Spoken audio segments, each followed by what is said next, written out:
document called the FORTON Presentation by Royal Team. Right. Our mission is basically to pull out the core ideas, the earning possibilities it talks about. Give you the key info without all the extra fluff. Exactly. We know you want to get informed, efficiently, thoroughly. That's the plan. In this presentation, it lays out potential earnings, system mechanics, how to join. All the steps. Okay, let's dive in and unpack this. So what jumps out first is how they set the scene. Right? Yeah. They start with this problem.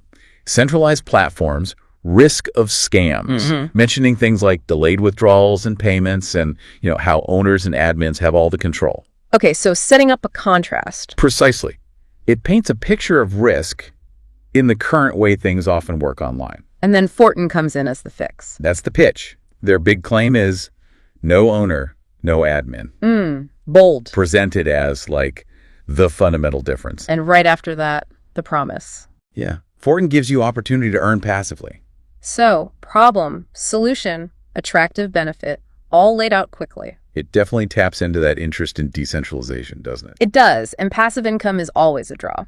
So understanding how they claim this works is crucial. Absolutely.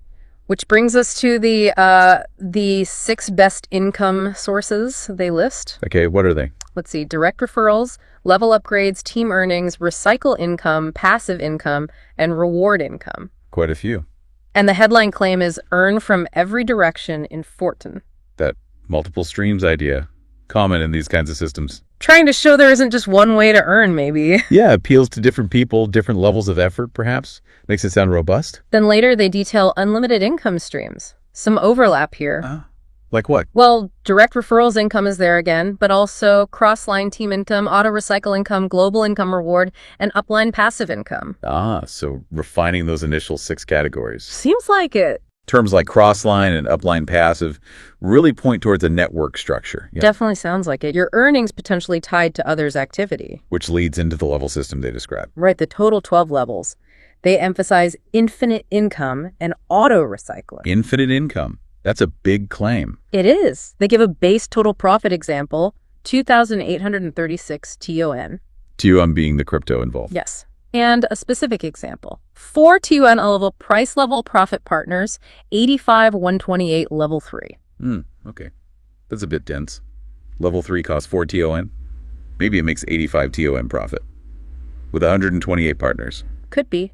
It's not super clear how those numbers connect just from that snippet, but it suggests the link between level, cost, partners, and profit. And they mention spillover income, too, with 6 partner spots. Yeah, suggesting you might get partners placed in your structure from activity above you. That's usually what spillover implies in these models. Benefits from the network's growth, not just your own direct efforts. And this auto-recycling idea seems tied to the infinite income claim. How so? Well, it sounds like when you maybe fill your spots at a level, it resets. So you can earn from the same level again and again, theoretically. That seems to be the implication. Continuous potential. And then there's that cost breakdown figure. Price.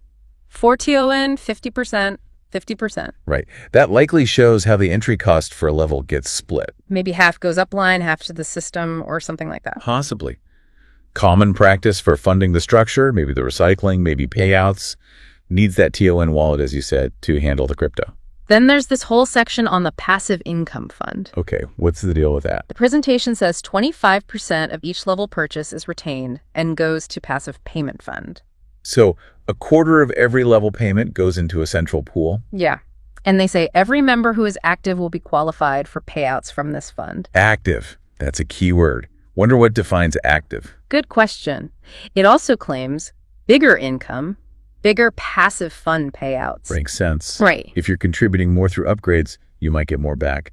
And the fund gets distributed at every 10 days. So a regular potential payout beyond the direct level earnings if you're active.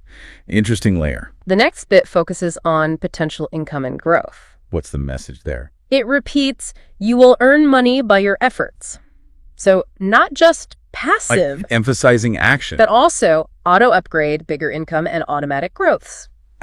Suggesting the system might automatically use some earnings to move you to higher, more expensive levels. Yeah, which in turn is supposed to increase your earning potential. They mention earning more by upgrading through levels 1 to 12. So reinvestment for growth is built in, or at least encouraged. Less passive, more about scaling up your activity. Then we have the success formula. 3 golden rules. Always rules. What are they? 1. Build your 5 direct referrals as fast as you can after joining. Speed seems important. Standard network marketing principle. Get your core team quickly. 2. Teach duplication method, 5x5, to your partners. So teach your 5 to get their 5 and so on. Exponential growth model. Exactly. And 3. Attend and promote every training or presentation session in Royal Team. Keep engaged. Keep learning. Keep promoting. Strong emphasis on the team aspect and participation. It really underlines that network building is central. No question, the model seems heavily reliant on recruitment and duplication. Now, for some numbers, they provide income proof. Oh yeah, what's the claim? Get this, 9,062,2,988 plus Telin earned in just 3 days after launching. Wow. Indian rupees and Telin. And 100+ partners involved in achieving that, apparently. It's a big number, presented right after launch. You need to be careful with figures like that, though. How so? Early results, especially in systems like this, often reflect the success of the very first people in, the founders or initial promoters. Right. Doesn't necessarily mean the average person joining later will see anything similar. Exactly. It's a snapshot, possibly of top earners, right at the peak of initial excitement. Doesn't guarantee long-term typical results. Good context. Okay, so how do you actually get started? They have 3 steps. Pretty straightforward, usually. Step 1. Create a Tono N wallet, Tonkeeper. Makes sense. Need the crypto wallet. Standard stuff. Step 2. Fund your wallet by adding at least 3 TON, so a minimum buy-in. Okay. Step 3. Join using your sponsor's upline invite link. Again, emphasizing the referral structure. You need someone to bring you in. And it mentions using ton.forsage.io or use Telegram app to sign up. So practical instructions for joining the platform itself. Finally, let's look at that chart information. It breaks down the costs per level. Right. The detailed financials. What are the columns? We've got slot costs, passive fund, rebate fees, total fund, and returnable. Rebate fees and returnable aren't immediately obvious. Let's see. Level 1, slot cost is 1 TON. Passive fund is 0.25 TON, which is 25%, like they said. Okay, that matches. Rebate fees are 0.50 TON. Total fund needed is 1.75 TON, and returnable is 0.89 TON. So 1.75 TON total out of pocket for level 1. What about level 2? Level 2, slot cost 2 TON. Passive fund 0.50 TON. Rebate fees 1.00 TON. Total fund 3.50 and returnable 1.78 TON. Doubled across the board, it looks like. Seems that way. And level 3, slot cost 4 TON, passive fund 1.000 TON, rebate fees 2.000 TON, total fund 7.0000 TON, returnable 3.57 TON. Still doubling. So costs escalate significantly as you go up levels. Definitely. That total fund is the entry cost for the level. And that slot cost seems like the base price. The passive fund cut is clear. But rebate fees and returnable, what do you think those are? Hard to say for sure from just the chart. Rebate might suggest something paid back to the network, maybe upline, returnable, perhaps the potential earning from filling the slots at that level. Pure speculation, though. Yeah, the presentation doesn't seem to define those terms clearly. That's a bit of a gap. But you see the increasing financial commitment required. Absolutely. So wrapping up our deep dive on this FORTON presentation, what's the gist? Well, it presents itself as a decentralized platform, tackling the risks of central control. Offers passive income potential, but heavily emphasizes active network building. Right. Multiple income streams listed, a level-based structure with increasing costs and potential rewards.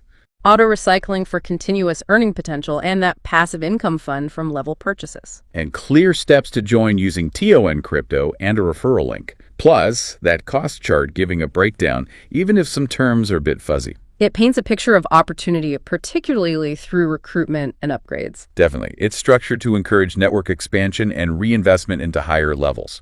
So considering everything we've just unpacked from this FORTON presentation by Royal Team, the claims, the structure, the costs. What's left to consider? Well, maybe for you, the listener, the question becomes, beyond these presentation claims, what independent verification or deeper analysis of the mechanics, especially those rebate and returnable figures, would be needed before drawing any firm conclusions?